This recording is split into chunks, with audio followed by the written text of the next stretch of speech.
Are contacts planned between Putin and Venezuela's interim president? Perhaps Caracas has already requested such a conversation, or conversely, Moscow initiated it.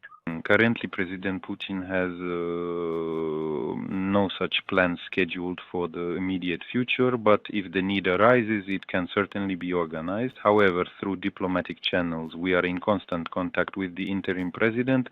The Trump invited Tokayev to join the Gaza Peace Council and Kazakhstan to be a founding state, but was Russia invited to this council, and are there any contacts with the U.S. on this topic? Yes, indeed, President Putin has also received through diplomatic channels an official invitation to join the composition of this Peace Council. At the present time, we are examining all the details of this proposal, and we are also hoping for contacts with the American side in order to clarify all the nuances. Everyone will be curious to know how Vladimir Putin observed the Epiphany and how this significant holiday was celebrated within the Kremlin. What is your stand? I'm referring to the Kremlin's perspective on the fact that numerous politicians and prominent public figures such as Yassin Nikolaev and Gennady Onyshenko choose to immerse themselves in the holy ice hole during this period. And does the president's press secretary perform this ritual? Vladimir Putin, traditionally, as he does it every year, he immersed himself. He took a dip, of course. Epiphany, the Epiphany for him, just like for all Orthodox believers working in the Kremlin, this is a truly significant and important celebration. And of course, this particular ritual, this sacred mystery, is observed by many. There are those who do not observe it, and this being a sacrament is, of course, a deeply personal matter. Trump stated his intention to eliminate the alleged Russian threat to Greenland, claiming that Denmark has not taken any steps on this matter. Could you please explain if the Kremlin understands what specific threat Trump is referring to? How does Moscow assess this situation? Well, overall, in recent days, there's been a lot. Such troubling information is coming in. Of course, we are most carefully observing everything that is happening and analyzing these developments. As for our plans regarding Denmark and Greenland, I'll leave that without comment. Here we can even disregard whether it's good or bad, what aligns with whether it conforms to the parameters of international law or not. However, there are international experts who are of the opinion that by successfully resolving the question of Greenland's acquisition, Trump will, beyond any doubt, secure his place in history. And not only in the history of the United States, but also in world history. And I'm repeating it again without any discussion whether it is good or bad. It's difficult to disagree with these experts. Russia has confirmed that President Vladimir Putin has received an invitation from the United States to join a newly proposed Gaza Peace Council, an ambitious initiative announced by U.S. President Donald Trump as part of Washington's plan to reshape governance and security in the war-ravaged enclave. Kremlin spokesperson Dmitry Peskov said the invitation was conveyed through diplomatic channels and that Moscow is currently examining the proposal in detail, including seeking further clarifications from the American side on its scope, structure, and intent. The announcement signals a potentially significant diplomatic opening, even as Russia and China had earlier abstained from backing the Gaza settlement framework at the UN Security Council. President Trump unveiled the Peace Council late last week, hailing it as the greatest and most prestigious board ever assembled. According to the White House, Trump himself will chair the body, with U.S. Secretary of State Marco Rubio, Special Envoy Steve Witkoff, investor Jared Kushner, Deputy National Security Advisor Robert Gabriel, former British Prime Minister Tony Blair, and World Bank President Ajay Banga among its prominent members. Canadian Prime Minister Mark Carney is also expected to be part of the core group.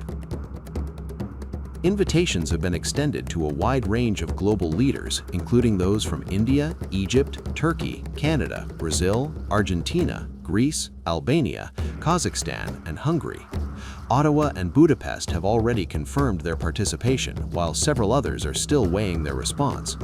Turkish President Recep Tayyip Erdogan, Argentine President Javier Milei, and Egyptian President Abdel Fattah el-Sisi have publicly acknowledged receiving invitations. India is also among the invitees.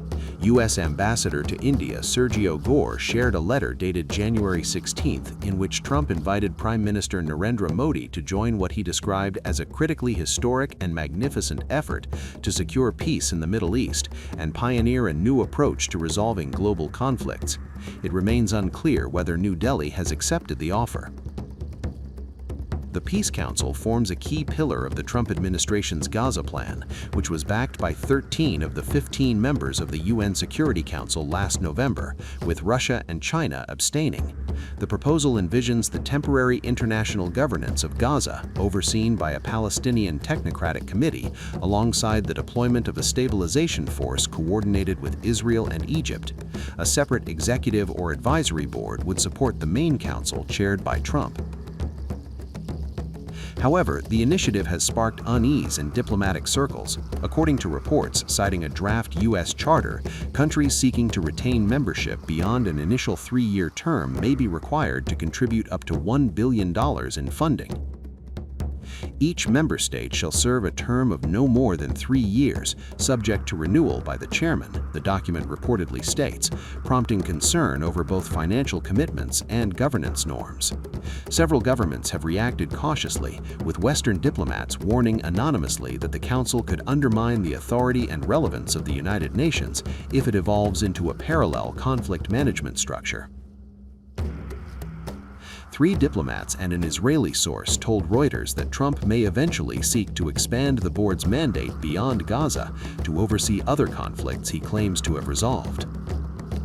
As Washington pushes ahead with its bold diplomatic experiment, the world's major powers are now weighing whether participation offers a genuine path to peace or risks redrawing the global conflict resolution order under U.S. leadership.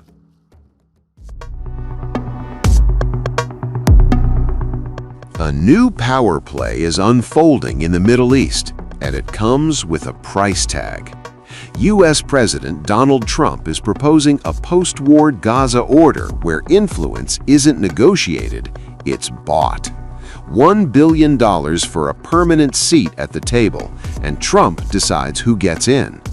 As ceasefire talks stagger forward, Gaza becomes the arena for a radical new peace experiment.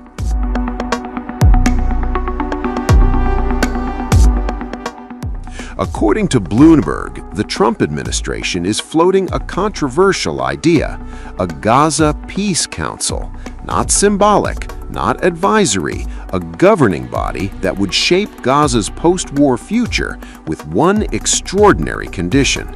Pay more than $1 billion and your seat becomes permanent. The draft charter lays it out clearly. Member states serve a maximum of 3 years unless they pay over $1 billion up front. Those contributors bypass term limits entirely. In effect, money buys longevity and leverage. This is not a UN council. Trump alone decides which countries are invited. Each member gets 1 vote, but every decision still requires approval from the chairman, and that chairman is Donald Trump.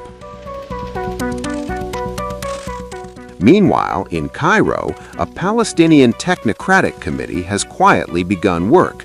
Its job, basic governance, public services, and stability for over 2 million people. The committee is led by former Palestinian Authority official Ali Shaath, but it will operate under a higher authority, a board of peace chaired by Trump. The ceasefire between Israel and Hamas remains fragile. Key questions remain unanswered: international security forces, Hamas disarmament, enforcement. The political architecture is being built even as the ground remains unstable. Peace here is provisional. This is Trump's gamble, that cash, control, and centralized authority can succeed where diplomacy failed. Supporters see decisiveness, critics see pay-to-play geopolitics. Either way, Gaza's future is now tied to a very Trumpian formula.